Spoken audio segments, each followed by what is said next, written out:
Como disse Carlos Carraro, estamos de volta. Ele vai para Belo Horizonte e volta com sotaque do Rio de Janeiro. Igual aquela história, eu tenho uma história disso, você já contou aqui, não foi? É, eu contei uma história do... A pessoa estava não sei quantos anos, morou 6 meses no Rio de Janeiro? Morou 6 meses. No Rio de Janeiro? No Rio, né? Aí voltou com sotaque. Voltou com sotaque carioca. 3, vocês, 6, limões. E morava na zona rural. É, morava na zona rural aqui de Ubaporanga, né? Ela nasceu aqui na zona rural. Ficou 6 meses no Rio de Janeiro. Depois voltou e continuou falando o carioquês, né? Mas tinha quantos anos já que ela estava? Aí eu perguntei para ela, você chegou esses dias, né, do Rio? Ela falou assim, não, já voltei tem 8 anos. Eu falei, aí eu calo. Jorginho, é bom rir um pouquinho porque vem essa aqui, ó. A Dilma teve uma reunião com os líderes da base aliada no Senado e aí ela defendeu a CPMF, falou que não tem jeito, não tem como o governo cortar mais, olha só. A CPMF tem que acontecer, e aí propõe aquela divisão com estados e municípios, né? É o 0,38% que vai ser descontado do seu cheque, do meu cheque, na hora que a gente emitir, e aí vai ser dividido para fazer aquilo que o governo não faz. Tá bom para você? A verdade é que a primeira proposta de CPMF não tinha estados nem municípios, né? Aí agora ela virou um projeto político. Virou um projeto político, quer dizer, o que seria direcionado para arrecadar, para promover a saúde e a educação, virou um projeto político. Então, como a gente vai viver nesse tipo de país em que tudo é no toma lá e dá cá? Isso, e você falou uma coisa certa, né? É sempre interesse político partidário. Partidário. Se fosse uma política da saúde, vamos investir na política. Porque a CPMF, quando foi criada por proposta e projeto do Adib Jatene, já falecido, era um recurso que seria destinado totalmente à saúde. À saúde. Aí o que aconteceu? Cobrou-se a CPMF, na época nem sei qual governo que era, mas não se colocou dinheiro na saúde, a saúde continua a porcaria que está, cada vez pior até hoje, e agora, como o governo teve rombos e mais rombos, para não falar outra coisa, começa com RO e termina com BO, né? Aí eles lançam esse negócio para tentar tomar mais dinheirinho da gente. E o mais interessante é a incoerência política também, né? No primeiro momento da CPMF, o PT e o PMDB era contra a CPMF. Não, o Lula falou lutaram muito contra a CPMF, né? O Lula falou que aquilo era, na época, ele falou que aquilo era oficialização do roubo de dinheiro do povo. Aí a CPMF foi aprovada como uma medida, né, provisória, né? E ficou provisória mesmo. E ficou provisória mesmo, mas ficou bastante tempo, né? Nossa vida. Depois cai essa medida, agora vem quem era contra, querendo uma coisa que não valia nada, que não prestava, quer dizer. É o país nosso, é por isso que o brasileiro, ele não consegue entender a nossa classe política, porque tudo é voltado para os políticos partidários. E você quer ver uma? Estão lá os processos, são 4 processos de pedido de cassação da Dilma e do Michel Temer, né, na dupla, no Tribunal Superior Eleitoral. Então, o PT, agora, o risco de acontecer a aceitação e a condenação da Dilma e do Temer em algum desses processos, o pessoal começou a direcionar a metralhadora deles para cima do Aécio e da Marina. Qual o objetivo? O objetivo é trazer constrangimento para os dois, tentando levantar acusações de que houve problema na prestação de contas deles também. Aí a gente fala, como se os problemas na prestação de contas de Aécio e Marina, ou de seja lá quem for, viesse a apagar os problemas que aconteceram na prestação de contas da Dilma e do Temer. Eles levam tudo para essa briguinha de partido político. O que não pode é misturar uma coisa com a outra. Cada caso no seu tempo certo, né? Seja julgado. A preocupação maior hoje é que nós estamos num país, né, com uma inflação praticamente disparada, nós estamos com uma recessão forte, certo?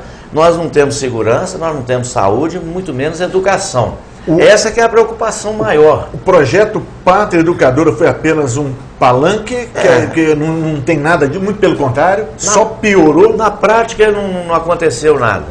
Então, eu penso que as investigações devem acontecer sim.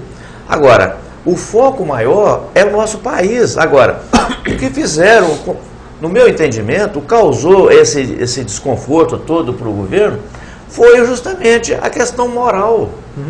A questão moral, como se governa um país, como uma empresa como a Petrobras, que estava servindo de palanque político para um plano político de 40, 50 anos, quer dizer, uma ditadura disfarçada, vamos dizer assim. E uma coisa, né? A Petrobras, ela demorou 50, 60 anos, quase 50 anos, para se tornar uma das entre quinta e oitava maior empresa do mundo. E hoje ela estava abaixo da posição 500. E correndo sério risco de ter que fechar braços para tentar sobreviver. O risco de falência é grande. Não é? Sem querer qualquer conotação, você está entendendo, discriminatória, mas a Petrobras era um hotel 5 estrelas, voltou para ser uma pensão. É uma pensão hoje, quer dizer. E aí você olha bem, na quarta-feira passada, o vice-presidente Michel Temer, do PMDB, ele apresentou sua defesa em uma dessas ações. Aí, sabe o que ele falou? Falou que não, isso é uma tentativa do PSDB. Falou que isso é um inconformismo do PSDB. Quer dizer, uma coisa não tem nada a ver com a outra. Chegou assim, Jorginho, você roubou galinha no quintal do vizinho. Não, não roubei. Porque tenho prova que nesse dia, assim, tá, você não tem que falar assim, não, isso é picuinha do Carraro. É porque eu falei, critiquei lá no programa. Quer dizer, não tem nada a ver uma coisa com a outra. Você foi chamado à justiça, você vai lá e fala assim, não, o negócio é o seguinte, ó, tá aqui o documento que prova que tá tudo legal. E pronto. Aí se você achou que o outro partido te acusou, entra com uma ação contra ele. Busca a justiça.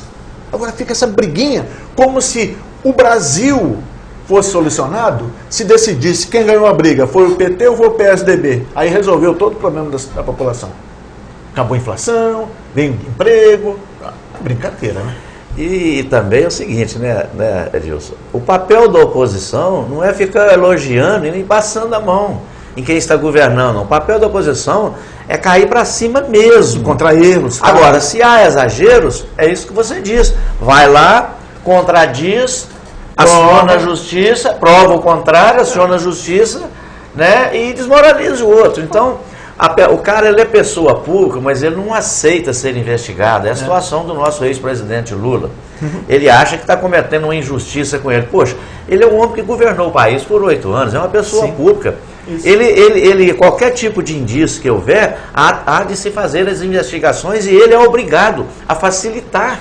Como acontece em todas as democracias do mundo. Sim, facilite. Fala, olha, eu passei sim, governei, eu deleguei poderes, houve vários cargos de confiança, o sistema político brasileiro, eu tenho que confiar em quem eu não sei, em quem eu conheço, porque é o modelo político brasileiro, mas eu estou à disposição da justiça, dos órgãos, vou fazer de tudo para provar o contrário. E pronto. Agora, o pior é esse não, chegou lá, veio esse negócio dos apartamentos, né? Aí ele vem querendo, não é meu, nunca vi, nunca fui, nunca sei lá e tal. Mas peraí, assume, é meu sim, é nosso. Como é que é? Já pensou, Jorginho?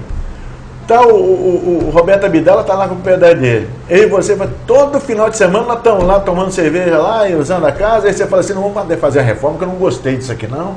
Aí eu falo, não, vou comprar um barco ali pra gente poder pescar. Peraí, não é assim. É para enganar trouxa. Então, prova a coisa. E o problema desse pessoal se complica o seguinte. O Sérgio Moro, ele informou ao TSE que a Operação Lava Jato, ela comprovou o repasse de propina para as campanhas eleitorais passadas. E ele apresentou documentos de 10 ações penais da Operação Lava Jato. Quer dizer que não é brincadeira, não. Ele não está inventando, não está tirando de trás da orelha, não. São coisas que aconteceram. Agora, o que acontece? Nós precisamos passar esse país a limpo mesmo. Doa PT, PMDB, PSDB, PP, DEM, seja quem for. Onde existiu erro, na minha opinião, tem que haver justiça. E o político, acima de tudo, ele é um cidadão também, né? Ele é um cidadão brasileiro. Sim. E o juiz, né, Sérgio Moro, com seu staff todo lá, eles não estão num manicômio, não. Eles Não. estão no Palácio da Justiça Federal e estão trabalhando para apurar aquilo que está documentado. Exatamente. Porque a Justiça, ela não decide em cima de hipótese, não. A Justiça decide em cima de fatos concretos, né?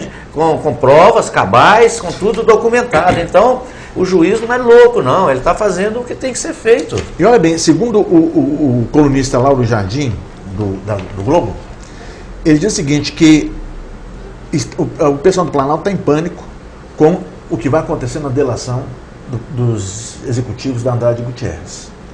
E eles vão apresentar provas documentais e áudios que mostram que a empresa foi extorquida, ela foi pressionada a fazer doações. Então, quer dizer, aqui não está ninguém jogando ao vento, não é denúncia jogada ao vento. O pessoal está falando aquilo que existem provas, documentos, gravações, depoimentos. E esse dinheiro aí, meu filho, ninguém inventou ele não, ele aconteceu. Olha, Edilson, eu não acredito nessas investigações de CPI. Lógico que num amaranhado ali, de várias e várias situações, alguma coisa é verdade, mas eu não acredito naquilo. Agora, nessa apuração da justiça, eu acredito plenamente, porque lá você não fala por falar, não. Na CPI o cara fantasia na cabeça alguma coisa para deixar o outro mal e fala, né? E depois desmente daqui a pouco. Depois desmente. Agora, lá não. Lá, na hora que o cara fala, tá tudo gravado e depois os profissionais da justiça lá são profissionais. Profissionais nessa área. Ali eles começam, começam a inquirir e vai colocando tudo em xeque. Você está entendendo? Faz né? as acariações. Justamente. Junta daqui e dali um depoimento com o outro. A coisa não acontece assim na hora. Lá são profissionais preparados, concursados, né? Para aquele momento ali. Então eu acredito muito nessas investigações e as medidas que estão sendo tomadas aí. Estão sendo tomados baseado também em delações em que os réus estão confessando. Sim. É o que é mais importante. Eles admitem que a coisa aconteceu. Os réus estão confessando. Então, nós vamos falar o quê? Contra fatos não há argumentos. Verdade. Não se justifica a marca de batom na cueca. Jorginho, mas nós vamos a mais um rápido intervalo, tempinho de tomar uma aguinha, refrescar um pouco a cabeça e voltar para o terceiro bloco do Rádio Semana. Daqui a pouco a gente volta.